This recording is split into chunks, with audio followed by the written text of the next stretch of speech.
तेरा बाप कोई राजा था क्या? एक झापड़ लगाऊंगी ना, सीधा चल नहीं पाएगा। ये है हमारे गांव का कलंक। कहां से भीख मांग के आ रहा है? थू। ये की पैदाइश, हमारे सामने आने की हिम्मत कैसे की इसने? गंदे माँ बाप का घटिया खून, गंगा में भी ये पाप नहीं धुलेगा। औकात भूल गया है तू? लगता है तुझे याद दिलाना पड़ेगा। टोली में खड़ी लड़कियों ने उसकी खाने की थाली फेंकी और 2-3 लड़के उसे बेरहमी से पीटने लगे। वो लड़का सर झुकाए सब सहता रहा। और यही है इस कहानी का नायक सार्थक, जिसके लिए अपमान, तिरस्कार और मार खाना रोज की बात बन गई थी। ये कहानी है रक्तपुर गांव की। रक्तपुर ऐसा गांव जहां सूरज की रोशनी भी नहीं पहुंचती, जहां लोग बच्चा पैदा होते ही उसे ताबीज पहना देते हैं। जंगल से घिरे हुए इस डरावने गांव में शैतानी लड़ाइयों के कई अनगिनत किस्से हैं, जिन्हें सुनकर लोगों की रूह कांप उठती है। उसी रक्तपुर में रहता है 17 साल का अनाथ सार्थक, जिसके लिए लोगों का अपमान सहना, मार खाना, गाली गलौज सुनना हर रोज की बात थी। सार्थक गांव में सफाई का काम करता था, लोगों के फेंके हुए टुकड़ों से पेट पालता था। जहां चिड़िया भी जाने से डरती थी, गांव के उस श्रापित चबूतरे पर सोता था सार्थक। माँ बाप के गुजरने के बाद मानो उसके जीवन से प्रेम की छत टूट गई और बची केवल कठिनाइयां।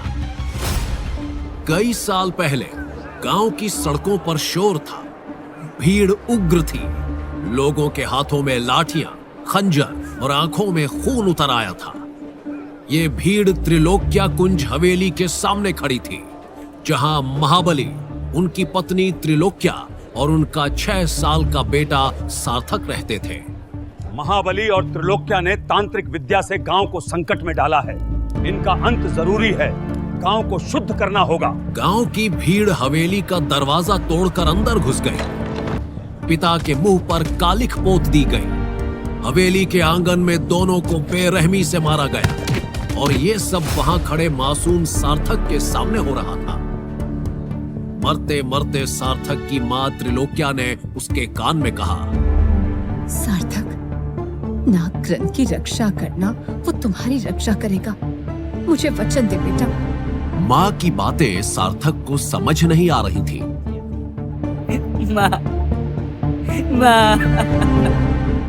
मां ने अपनी टूटती सांसों को पकड़ धीरे से कहा, ये धरोहर है हमारे कुल की।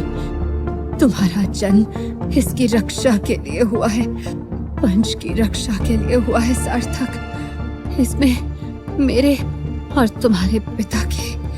उसकी सांसें टूटने लगी।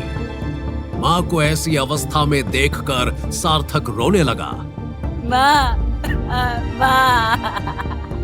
वचन दे, वचन दे। वचन मां। इससे पहले कि सार्थक कुछ समझे, कुछ कहे, त्रिलोक्या की मृत्यु हो जाती है। तभी भीड़ की नजर सार्थक पर पड़ी और एक आदमी गुस्से से चिल्लाया, इनके बच्चे को भी मार डालते हैं। उसकी आंखों में नफरत तैर रही थी। लेकिन तभी पंडित जी बीच में आकर उससे बोले, रुको, हमने इसके माँ बाप की हत्या नहीं, वध किया है। अगर ऐसा न किया होता तो पूरे गांव का विनाश हो जाता। लेकिन ये बच्चा मासूम है और बच्चे की हत्या महापाप होता है। अब चलो, हमारा काम पूरा हुआ।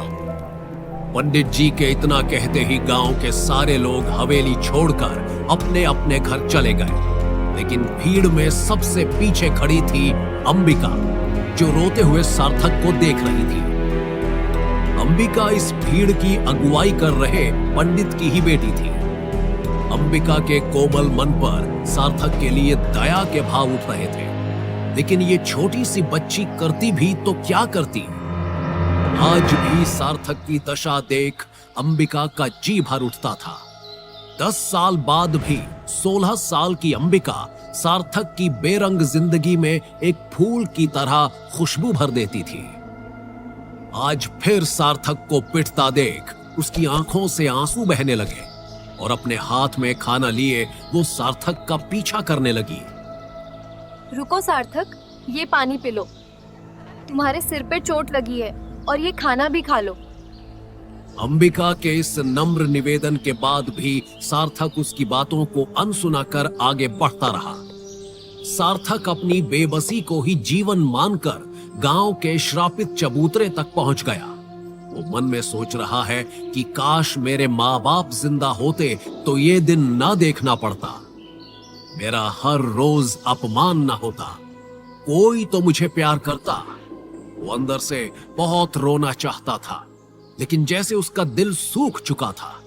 तभी अंबिका वहां आकर डर और घबराहट में सार्थक से पूछती है, तो तुम इस शापित चबूतरे पर रहते हो? अकेले रहने में डर नहीं लगता? सार्थक कुछ नहीं कहता। वो चबूतरे के सामने बरगद के पेड़ की छाल को निकालकर अपनी चोट पर लगाने लगा। सार्थक के लिए ये कोई नई बात नहीं थी। न जाने कितनी बार उस पेड़ की छाल और पत्तों से उसने अपने घाव ठीक किए थे, लेकिन आज वहां अंबिका थी। मैं तुम्हारे चोट पे दवाई लगाती हूँ, मुझे तुम पराया मत समझो। सार्थक छाल लगाकर चबूतरे के सामने बैठता है। किसी गुलाम की तरह उसका सिर झुका हुआ है। अच्छा छोड़ो, देखो मैं तुम्हारे लिए क्या लाई हूँ। मीठी खीर, तुम्हें पसंद है ना? कितने पतले हो गए हो, ये खा लो। पेट को आराम मिलेगा।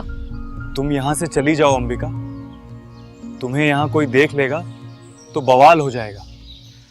होने दो बवाल, मैं किसी से नहीं डरती। लेकिन मैं तो डरता हूँ। बचपन से ही सार्थक को भला बुरा कहा गया था, लेकिन फिर भी अंबिका के बार बार हट करने पर उसकी लाई मीठी खीर सार्थक खा लेता है। खीर के स्वाद और अंबिका के स्नेह से उसे माँ की याद आने लगी। खीर खाकर सार्थक कटोरी को रखने ही वाला था कि अंबिका मुस्कुराते हुए कटोरी लेने आगे बढ़ी। उसका हाथ सार्थक के हाथ से स्पर्श हुआ। इससे पहले सार्थक सिर उठाता, दो आदमी झाड़ियों से बाहर निकले जो उनका पीछा करते हुए वहां आ पहुंचे थे। तेरी इतनी हिम्मत कि तूने गांव की लड़की को हाथ लगाया, उसके हाथों से खीर खाई, अपनी औकात भूल गया? पंडित जी का शुक्रिया मान कि तू सांस ले रहा है। दोनों आदमी हाथ में ईंट पत्थर लिए सार्थक को पीटने लगते हैं। छोड़ो उसे, वो मेरी गलती है, मैंने उसे छुआ था। भगवान के लिए उसे मत मारो। अंबिका उन आदमियों को रोकने की कोशिश करती है, लेकिन आदमी के धक्के से वो जमीन पर गिरकर बेहोश हो गए। उधर सार्थक के सिर से खून बह रहा था। क्या मैं इतना बुरा हूँ? क्या मेरे जीवन में कभी खुशी का दिन नहीं आएगा? सार्थक का खून चबूतरे पर टपका और अचानक हवाएं तेज हो गई, जैसे कोई आंधी आने वाली हो। बिजली कड़कने लगी और जमीन थरथराने लगी। अचानक इस बदले मंजर को देखकर दोनों आदमी डर कर वहां से भाग गए। सार्थक की आंखें भी डर से फैल गईं। चबूतरे पर टपके खून की जगह से चबूतरा फटने लगा और बरगद का पेड़ दो हिस्सों में कट गया। चबूतरे में पड़ी दरार से काली रोशनी बाहर आने लगी। रोशनी के बीच से एक किताब सार्थक के पैरों के सामने आकर थम गई। उस किताब पर लिखा था नाग ग्रंथ। तभी उस किताब से एक नाग बाहर निकलने लगा। वो बड़ा भयानक नाग हुंकार लगाता अपने फन को उठाए सामने खड़ा हो गया। सार्थक की सांसें उसे देखकर रुक सी गईं, लेकिन अचानक उस नाग का रूप बदलने लगा। उसका फन एक खूबसूरत औरत का हो गया। थोड़ी ही देर में उसके सामने एक अद्भुत आकृति थी, एक औरत जो आधी स्त्री और आधी नागिन थी। उस नाग कन्या ने अपनी मनमोहक आवाज में कहा, सार्थक, मैं नागेश्वरी हूँ, इस ग्रंथ की रक्षिका। और तुझे पता है कौन है तू? उसका फन एक खूबसूरत औरत का हो गया।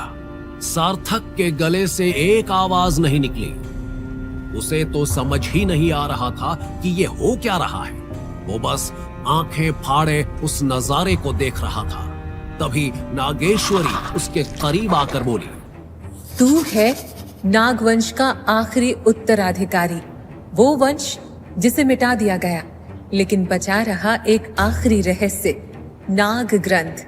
और तू सार्थक, तेरे शरीर में बहता रक्त साधारण नहीं है। तू देववंशी पिता और नागवंशी माता के संतान है। एक नष्ट हो रहे वंश की अंतिम आशा है, जिसका जन्म युद्ध की आंधी में ही हुआ है, और तू ही इस युद्ध का अंत कर सकता है। ये सब सुनकर सार्थक बस कांप रहा था। नागेश्वरी ने आगे कहा, सदियों पहले नागवंश को खत्म कर दिया गया। उनकी विष विद्या, उनकी सिद्धियां सब राक्षसों ने छीन ली, पर एक चीज बच गई, नाग ग्रंथ, जिसकी रक्षा तेरे माता पिता कर रहे थे। स्वयं पर खतरा देख उन्होंने ही मुझे इस ग्रंथ का रक्षक बनाया, और मैं इस जमीन में इस ग्रंथ के साथ सो गई। लेकिन उनके खून यानी तू, तेरे खून की एक बूंद ने मुझे फिर से जगाया है। सार्थक की आंखें उस लाल प्रकाश में चमक रही थी। अपने सामने हो रही इस घटना पर उसे विश्वास नहीं हो रहा था। माता पिता के जाने के बाद सार्थक के मन में अनेक सवाल घूमते रहे थे। जाते जाते मां ने उस ग्रंथ का उल्लेख किया था, एक ऐसा ग्रंथ जो उसकी पहचान, उसके भाग्य से जुड़ा था। पर बचपन से अब तक उसने ना वैसा कोई ग्रंथ देखा, ना ही उसे ये समझ आया कि कहां ढूंढे, किससे पूछे। कई बार तो उसे लगता शायद वैसा कोई ग्रंथ था ही नहीं, शायद मां की कोई अधूरी कहानी या बस सपना था। लेकिन आज तो कई नाम मिले, नागेश्वरी, नागवंश, नाग ग्रंथ। नाग ग्रंथ, ये तो माँ ने कहा था, पर मैंने तो उसे एक कहानी समझा। नाग ग्रंथ। सार्थक कांपते हाथों से ग्रंथ की ओर बढ़ा। नाग ग्रंथ काले रंग का था, सांप की खाल जैसे आवरण में लिपटा ग्रंथ, जिसकी धड़कन सुनाई देती थी, जैसे ये कोई किताब नहीं, कोई जीवित इतिहास हो। सार्थक डर और विस्मय से उसकी ओर देख रहा था, जब मां की आवाज उसके कानों में गूंजने लगी, ये धरोहर है हमारे कुल की। तुम्हारा जन्म इसकी रक्षा के लिए हुआ है, वंश की रक्षा के लिए हुआ है सार्थक। कपकपाते हाथों से सार्थक ने नाग ग्रंथ को हाथ में लिया और उसके पहले पन्ने को खोला। वहां लिखा था, नाग ग्रंथ खोले वही जिसमें बहे लहू सही। सार्थक के हाथ लगाते ही पन्ने अपने आप पलटने लगे। हर पन्ने पर था अद्भुत तांत्रिक मंत्र, भूल चुके सिद्धि मार्ग और रहस्यमयी नाग विद्या, जो नागवंश को शत्रुओं से बचाने और अमरता के करीब ले जाने के लिए रची गई थी। इन मंत्रों की मदद से नाग अमरता के करीब पहुंच सकते थे। उनका विष नाशक नहीं, रक्षक बन सकता था। यही वो रहस्य था जिससे राक्षस कांपते थे। अगर नाग ये शक्ति पूरी तरह पा जाते तो राक्षसों के तंत्र, उनकी सत्ता और उनका डर सब समाप्त हो जाता। इसलिए उन्होंने नाग वंश को मिटा दिया। अब ना वो ज्ञान बचा था, ना नाग, बस बची थी एक किताब। और अब वो किताब सार्थक के सामने खुल चुकी थी। सार्थक जब भी अपनी मां की बातों को याद करता, दिल में एक ही सवाल उठता, आखिर क्यों मारा गया उन्हें? गांव वालों ने कहा था कि वो काले तांत्रिक थे, पर सार्थक ने अपनी आंखों से देखा था। उसके माता पिता लोगों की मदद करते थे, बीमारों को ठीक करते, सहायता करते। उसके माँ बाप सिर्फ रक्षक तंत्र जानते थे। तो फिर उनसे किसे डर था? कौन नहीं चाहता था कि उनका ज्ञान आगे बढ़े? किसने गांव वालों को भड़काया और क्यों? सार्थक जानता था कि उसके माता पिता निर्दोष थे। उनकी मौत एक साजिश थी और अब उसके हाथ में थी वही किताब जिसके लिए शायद उनके प्राण लिए गए थे। सार्थक के मन में एक बड़ा सवाल कौंधता है। तो नागवंश मेरी विरासत है। क्या मैं इस विरासत के काबिल हूँ? क्या मैं माता पिता को न्याय दिला सकूंगा? लेकिन उसके पास जवाब नहीं था, बस एक भारी सा दिल था। तभी सार्थक के मन की उलझन देख रही नागेश्वरी ने कहा, जब भी तुम मुझे याद करोगे मैं मदद के लिए चली आऊंगी। इतना कहकर नागेश्वरी नाग ग्रंथ में गायब हो गई। सार्थक ने ग्रंथ को अपनी लकड़ी की पेटी में रखा और कसकर बंद कर दिया। उसने आज ये तय किया कि वो इस किताब को किसी को नहीं दिखाएगा, क्योंकि अब उसे समझ आने लगा था कि ये सिर्फ किताब नहीं, उसके भाग्य का दरवाजा था। सार्थक को अचानक याद आता है कि अंबिका जमीन पर गिर गई थी। सार्थक ने पलट कर देखा, वो अभी भी बेहोश थी। सार्थक घबरा गया। उसने अंबिका के पास जाकर उसका माथा सहलाया, धीरे से उसे उठाया। अंबिका उठकर इधर उधर देखती है। सार्थक को पीटने वाले आदमी नजर नहीं आ रहे थे। मौसम भी बिल्कुल साफ नजर आ रहा था। शाम हो गई थी। अंबिका को सार्थक की चिंता हुई। उसने पूछा, तुम्हें ज्यादा चोट तो नहीं आई? नहीं, वो दो लोग तो मुझसे डरकर भाग गए। मैंने बहुत मारा उन्हें। सार्थक की बातें अंबिका के चेहरे पर मुस्कान ले आई। वो थोड़ा शर्मा कर बोली, देर हो गई है, मैं चलती हूँ। इतना कहकर अंबिका वहां से चली गई। अगले दिन की सुबह गांव में सूर्यधाम गुरुकुल के आचार्य रुद्र शंकर आए। सफेद दाढ़ी, चेहरे पर मंद मुस्कान, आवाज में खनक रखने वाले आचार्य रुद्र शंकर एक ऐसा प्रतिष्ठित नाम था जिन्होंने गुरुकुल में कई कोयलों को हीरे में बदल दिया था। गांव का घोषक ढोल पीटते हुए चौक पर आया। लोगों ने उसे घेर लिया। सुनो सुनो सुनो, जिन घरों के बच्चों की उम्र 16-17 है, उन सभी को शिक्षा नियम के अनुसार गुरुकुल ले जाने के लिए स्वयं आचार्य रुद्र शंकर आए हैं। अगले 1 घंटे में अपने बच्चों को महादेव मंदिर के सामने ले आएं। आचार्य रुद्र शंकर के सामने पूरा गांव महादेव मंदिर के सामने जमा हो गया।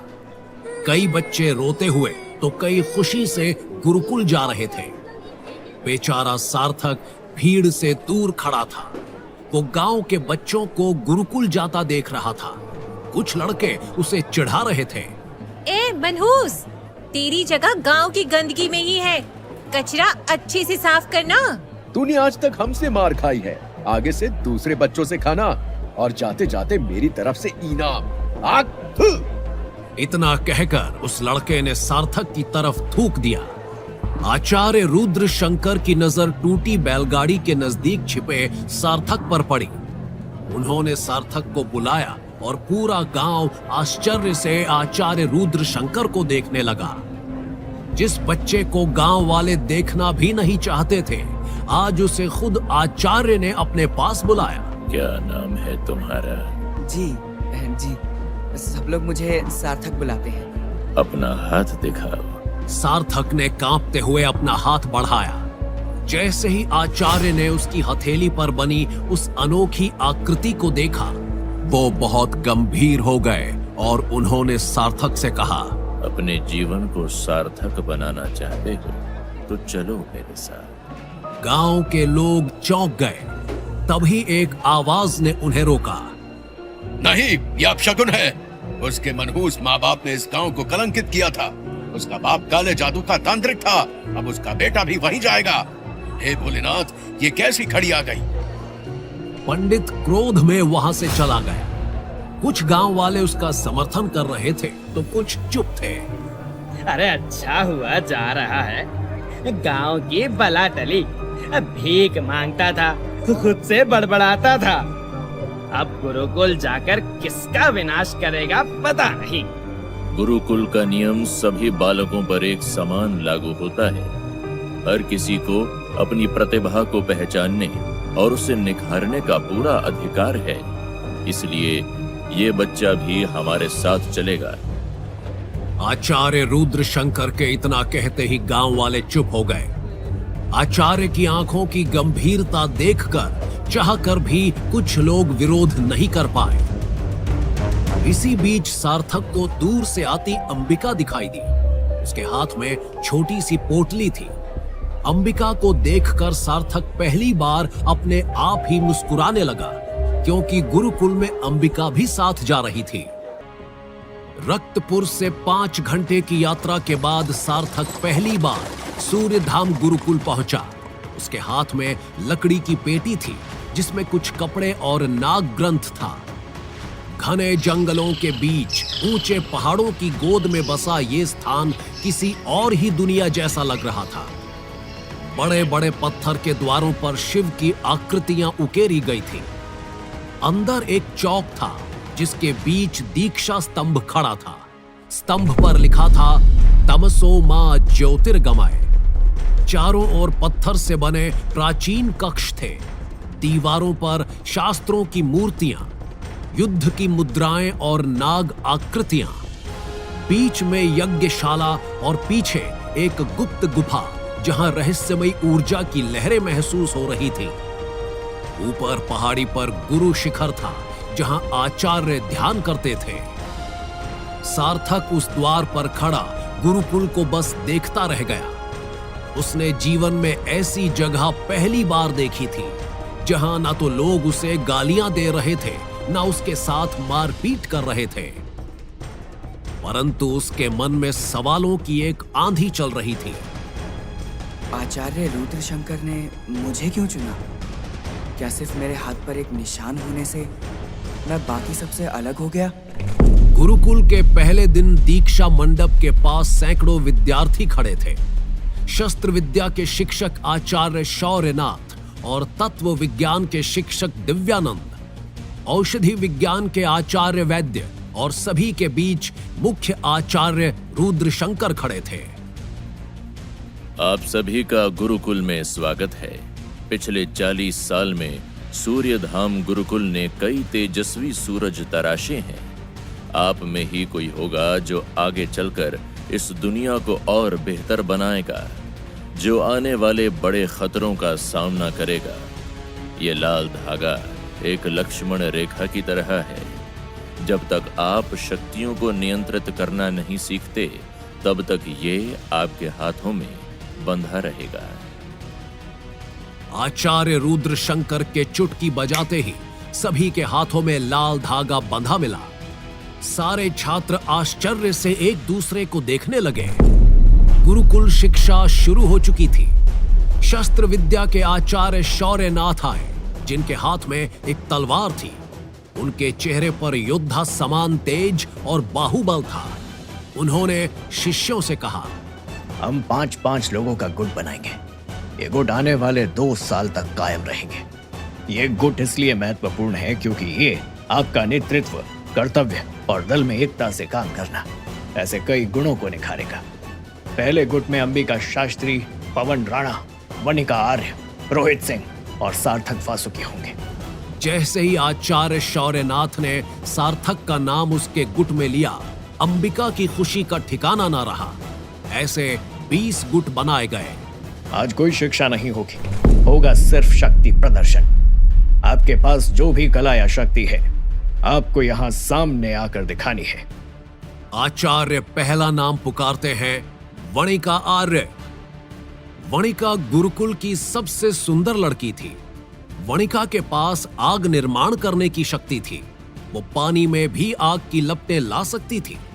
उसने अपनी आंखों से सामने रखे पानी के घड़े को आग लगा दी और सब लोग तालियां बजाने लगे। ताली की गूंज के बीच सार्थक चुप था और मन ही मन सोच रहा था, ये सब क्या है? इनके पास शक्ति है, ज्ञान है, और मेरे पास कुछ भी नहीं है। अगला नाम स्वयं सार्थक का था। सार्थक धीरे धीरे सबके सामने आया और कांपती हुई आवाज में उसने कहा, मेरे पास कोई शक्ति नहीं है। इतना कहते ही वहां उपस्थित कई छात्रों के चेहरों पर हंसी दौड़ गई। कुछ ने तो आपस में फुसफुसाकर ताने भी कसे। ये वही है ना, रक्तपुर का मनहूस? गुरुकुल में भी भिखारीपन लेकर आया है। शक्ति नहीं है, फिर यहाँ क्या कर रहा है? वही जो अपने गांव में कर रहा था। सबसे तेज हंसी रणविजय की थी। रणविजय सूर्यधाम गुरुकुल का सबसे श्रेष्ठ, घमंडी, साहसी और बहुत शक्तिशाली छात्र था। रणविजय सामने आया और सार्थक की ओर देखकर बोला, अगर तेरे पास कोई शक्ति नहीं है तो तू यहाँ क्या कर रहा है? गुरुकुल ताकतवर के लिए है, बोझ बनने वालों के लिए नहीं। ऐसे कुछ लड़के सार्थक को लगातार कुछ न कुछ सुना रहे थे, लेकिन वो चुप था। परंतु तभी आचार्य शौर्यनाथ ने गंभीरता से कहा, बस करो। गुरुकुल में कोई बड़ा या छोटा नहीं होता। दीपक की छोटी लौ होती है पर अंधेरे को जलाने की ताकत रखती है। लेकिन ये प्रश्न सिर्फ लड़कों के नहीं बल्कि आचार्य गण के भी थे। आचार्य शौर्यनाथ ने कक्षा समाप्त होते ही आचार्य रुद्र शंकर से पूछा, आचार्य रुद्र, आपने सार्थक को क्यों चुना? ना उसमें शक्ति है ना साहस, बाकी छात्रों की हंसी का पात्र बन गया है वो। शौर्यनाथ, संयम रखो, समय सब बताएगा। रात को सार्थक अकेला अपने कमरे में बैठा था। दीवारों पर पुरानी दरारें थीं और उसके मन में उससे भी ज्यादा दरारें थीं। मैं यहाँ क्यों आया हूँ? गांव में लोग तिरस्कार करते थे, यहाँ तो मैं मजाक बन गया हूँ। शायद मुझे यहाँ नहीं होना चाहिए था। तभी उसने कोने में पड़ी अपनी पेटी को खोलकर नाग ग्रंथ बाहर निकाला। उसे पलटते ही कमरे में चारों ओर अंधेरा हो गया और फिर से प्रकट हुई नागेश्वरी। जो बीता है उसे भूल जा सार्थक, अब समय आ गया है तेरी आत्मा को तेरे भाग्य के साथ बांधने का। लेकिन शक्ति बिना तप के नहीं आती। तुझे चुनौतियों की आग से गुजरना होगा। हर सिद्धि तुझसे बलिदान मांगेगी। कौन सी चुनौतियाँ? पहली परीक्षा तांडव पर्वत के निचले भाग में है नागमणि गुफा, जहाँ अंधकार सांस लेता है, जहाँ बैठा है मणिकांत, नागवंश का प्रहरी। उसे हराए बिना तू नागमणि को छू भी नहीं सकेगा और बिना नागमणि के तेरी शक्ति अधूरी रहेगी। सार्थक चुप है, मगर उसकी सांसें तेज हैं और आंखों में अब डर नहीं है, सिर्फ एक जिज्ञासा है। तैयार हो जा, क्योंकि ये केवल गुरुकुल की परीक्षा नहीं है। युद्ध तेरे पहचान की है, तेरे माता पिता के सत्य की है। शक्तियों को जोड़ने का समय है ये, क्योंकि अपने अस्तित्व को जानना है तो इस युद्ध के लिए तैयार हो। रात गहरी थी। नागमणि की गुफा दूर जंगल में छिपी थी। सार्थक ने किसी से कुछ नहीं कहा और अकेले ही निकल पड़ा। कांटों और झाड़ियों को पार करता हुआ वो गुफा में घुसा। गुफा की दीवारों पर नागों की आकृतियां बनी थीं, जैसे सदियों से किसी को ताक रही हो। और बीच में बैठा था मणिकांत, एक लंबा, डरावना, चमकती आंखों वाला बूढ़ा योद्धा, जिसके शरीर पर नागों जैसे शल्क थे। अगर तू नागमणि चाहता है तो पहले मुझे हराना होगा बालक। ये शक्ति किसी डरपोक को नहीं मिलती। मैं पीछे नहीं हटूंगा। अगर मुझे अपनी पहचान पानी है तो तुझसे लड़ना ही होगा। मणिकांत गरजा और जमीन कांपने लगी। एक ही छलांग में वो सार्थक के सामने आ गया और लोहे जैसे हाथों से वार करने लगा। सार्थक पीछे हट तो गया, लेकिन उसके हाथ पर गहरी चोट लग गई। इतनी ताकत ये इंसान नहीं हो सकता। मणिकांत का हर वार आग के गोले की तरह था।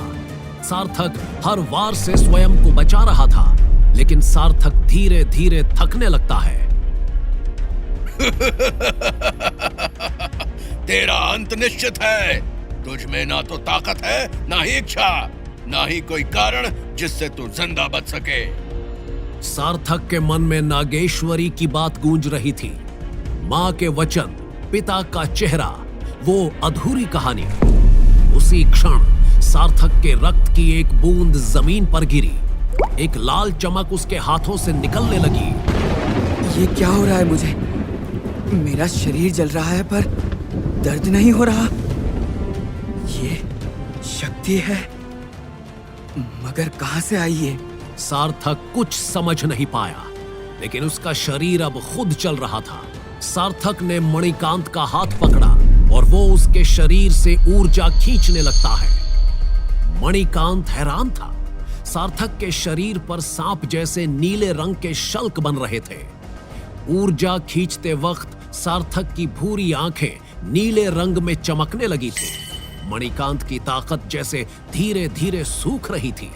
उसने हैरानी से सार्थक से पूछा, ये शक्ति, ये तुम कौन हो? क्या तुम नागवंश से हो? मैं नागवंश और देववंश के मिलन से बना त्रिलोक्य और महाबली का पुत्र, नागवंश का उत्तराधिकारी सार्थक हूँ। मणिकांत कुछ क्षण के लिए स्तब्ध रह गया। उसने जैसे महाबली की छवि उस लड़के में देखी हो।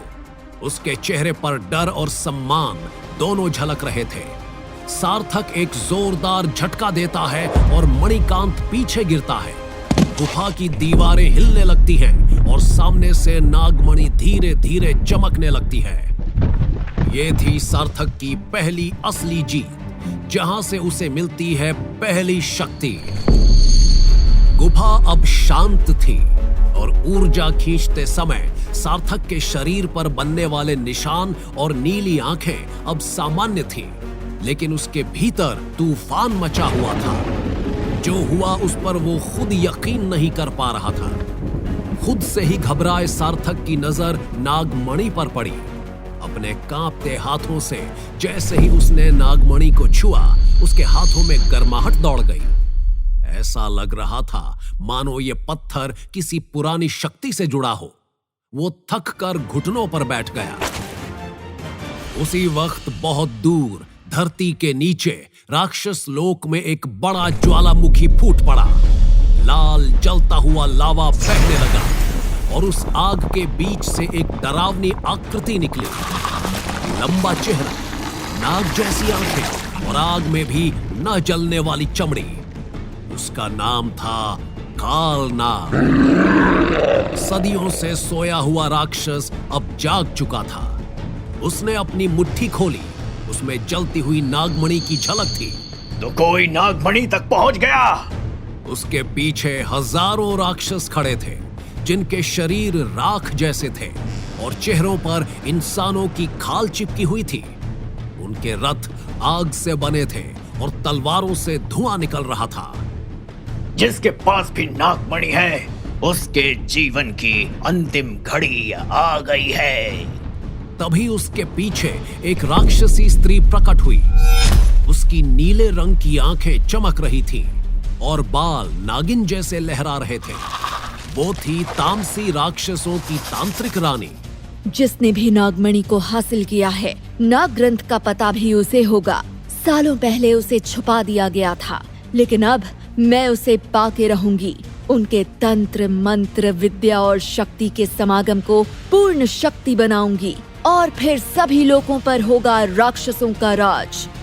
राक्षस लोक जाग चुका था और ये बस एक लड़के की लड़ाई नहीं, बल्कि युगांतरों का युद्ध था।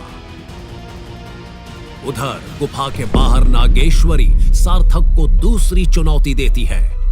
तुम्हें आचार्य दिव्यानंद की ऊर्जा खींचनी होगी। सार्थक चौंक जाता है। आखिर वो अपनों के साथ ऐसा कैसे कर सकता था? वो इस चुनौती को स्वीकार नहीं करता। नागेश्वरी ने गंभीरता से कहा, ये युद्ध केवल गुरुकुल की चौहर दीवारी में सीमित नहीं है सार्थक।